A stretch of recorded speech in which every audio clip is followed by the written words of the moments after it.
Fala pessoal, muito boa noite. Hoje é dia 9 de março de 2020.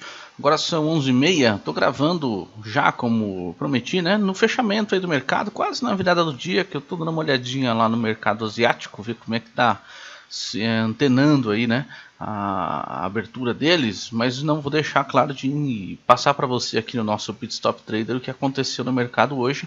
Hoje foi um dia de muita queda no mercado, né? Praticamente nenhum ativo fechou no 0 a 0, né? Todos com uma queda bastante expressiva, e hoje deu o Circuit Breaker, né? Hoje é um dia histórico aí para nossa bolsa, mais um Circuit Breaker acionado. O Ibovespa caiu 10%, eram 10h20, 10h30 da manhã por ali, e depois ameaçou algum tipo de lateralização e fechou com 12% de queda, e o dólar com isso também deu uma disparada, né?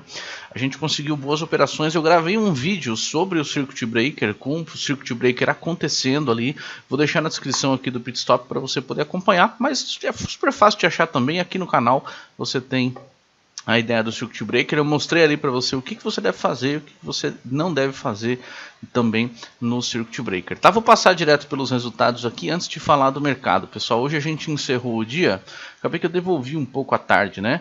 Eu fiz um único trade no índice futuro, a maioria do pessoal da sala pegou 1.000, 1.500, 2.000 pontos lá, eu computei 1.000, que foi um preço médio, né? Um ponto médio ali que a gente conseguiu ajustar para todo mundo, tá? Mas deu muito mais do que isso. 5 pontinhos no dólar, porque depois eu devolvi, né? A gente estava com 17 pontos, eu devolvi uma parte, e aí a gente ficou no loss das ações. Tentei fazer um movimento ou outro ali nas ações, não deu certo. Ficamos com 57 centavos de loss, somando um com os outros aqui, né? Uns com os outros, deu 1.680 de lucro. No nosso resultado do mês, a gente passou dos 10 mil reais, deu 4.900 reais de lucro no índice futuro, 3.400 no dólar, e devolvemos um pouquinho, né? 2.280 nas ações, tá? Esse foi o resultado de hoje, o resultado prático de hoje. Vou falar aqui dos gráficos para você. Olha só, tá na tela direto o gráfico do Ibovespa, né? Você está vendo uma queda bastante forte, muito acentuada aí do Ibovespa no dia de hoje. E a gente tem ainda a ideia do Ibovespa visitar aqui, ó, média móvel de 200 períodos, na casa dos 80.700. Lembra que eu estou falando do Ibovespa, tá? Eu estou na ideia de um gráfico semanal. Ele tende a visitar esse suporte, que foi o suporte do final de 2018, ainda provavelmente amanhã, tá? E aí o nosso alvo para as operações aqui, ó, tá? É entender ali os 80 mil, 80, 81 mil ali como suporte, tá? Então, pelo gráfico semanal a gente tem ainda mais queda. Não sei se ainda essa semana, tá? Por quê? Porque quando você olha ali o gráfico diário, né? Embora a vela seja uma vela de bastante convicção, a gente pode entender, né? Com um volume também muito alto, a gente pode entender que o mercado vai sofrer algum tipo de calmaria, né? Exatamente como aconteceu nesse processo, a gente vai entender aqui também. Então a gente pode viver um período ainda de velas neutras, tá? Claro que eu ainda entendo o mercado um pouco para baixo ainda, porque a amplitude está muito grande, né? O range, né? A oscilação está muito grande. Mas olha só, esse é o principal comportamento da nossa bolsa hoje, e acompanhado aí dos principais ativos. Estou agora atualizando você com os números de fechamento. Eu vou passar pelos gráficos, tá? Então, o destaque aí para a Petrobras, o setor de petróleo e o petroquímico de maneira geral, né? Caindo com bastante força. A Petro fechou aí com menos 29%, menos 29,7%, tá? E olha para baixo, tá, pessoal? Chegada de Petro aqui na casa dos R$13 mais ou menos, como próximo suporte, né? A gente, como eu mencionei lá na ideia do Ibovespa, a gente pode ter algum momento de repique, esse repique curto, pode ter um momento aí talvez de lateralização, mas o ideal é Petro olhando para os R$13 para depois ter algum tipo de movimento, tá? Esquece fechamento de gap, tá? Esquece fechamento de gap, isso não está no curto prazo aqui, pelo menos na minha maneira de entender os gráficos, na Petrobras, né? Você tem outros ativos que podem trabalhar com um processo de fechamento de gap mais interessante. Cielo é um deles, tá? E a própria Ambev, olha só, a Ambev caiu 4,5% aí arredondados, tá? Um pouquinho mais de 4%, mas ela não rompeu mínimas, ó, tá? Dos R$14, e é essa a busca que você vai ter daqui para frente nesses papéis, olhando esses papéis como destaque, os papéis que não romperam mínima, tá? Eu vou passar por alguns gráficos aqui. O gráfico da Vale completamente vendido, né? Completamente vendido na zona de suporte, ó, que você pode poder entender aqui os 37,80. E aí os bancos, ó, os bancos não caíram tanto assim, né? Tiveram um ligeiro gap aí, ligeiro força de expressão, né? tiveram gap de baixa, mas não entraram com a vela com tanta convicção vendedora como foi o gráfico do Ibovespa ali, né? Então houve algum tipo de reação dos comprados, nada que pode enfatizar amanhã e anular esse viés e continuar caindo, tá? Então a postura é de cautela.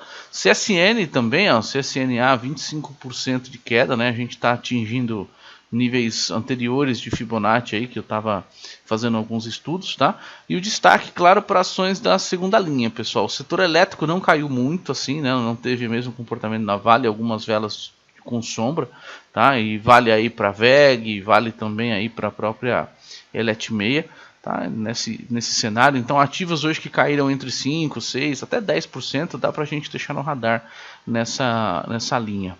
Beleza? Olhando o Rent 3, ó, numa zona de suporte bastante interessante aqui, na casa dos 38,40, tá? 38,40, 38,44, vale a pena ficar atento. Com isso, pessoal, o setor que mais sofre é o setor aéreo, né? O setor de transporte, em particular o subsetor aí de transporte aéreo.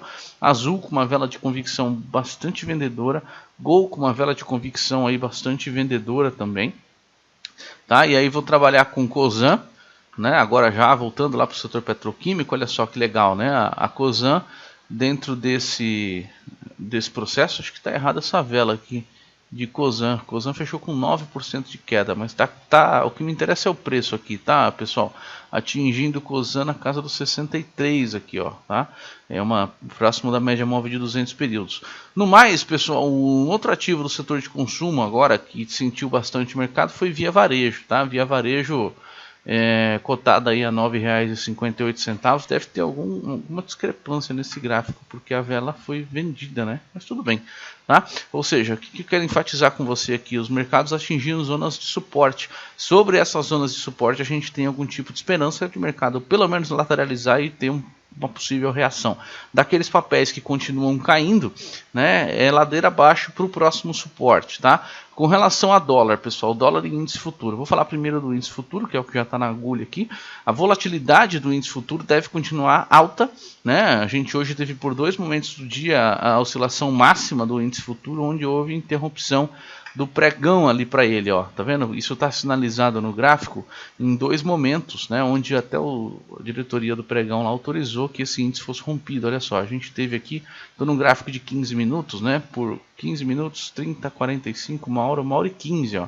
1 hora e 15 minutos, tá? Um pregão consolidado nas mínimas. Assim que abriu, nem esboçou reação, vendeu de novo e a gente atingiu as mínimas do 86 mil aqui, ó. 0,80 e daqui não passou, tá? Então a oscilação do índice futuro deve continuar alta. Eu não vejo ponto de suporte para ele que não sejam os pontos balizados pelo Ibovespa, tá, pessoal? É o Ibovespa que manda no jogo. E para compor o Ibovespa são as principais ações. Então a volatilidade deve continuar alta. A gente deve ter ainda cenários ali de 200, 300, 400 pontos de stop ou até mais, para buscar os 1.000, 1.500, 2.000 pontos de oscilação por dia, tá? A volatilidade está exatamente bastante alta aí.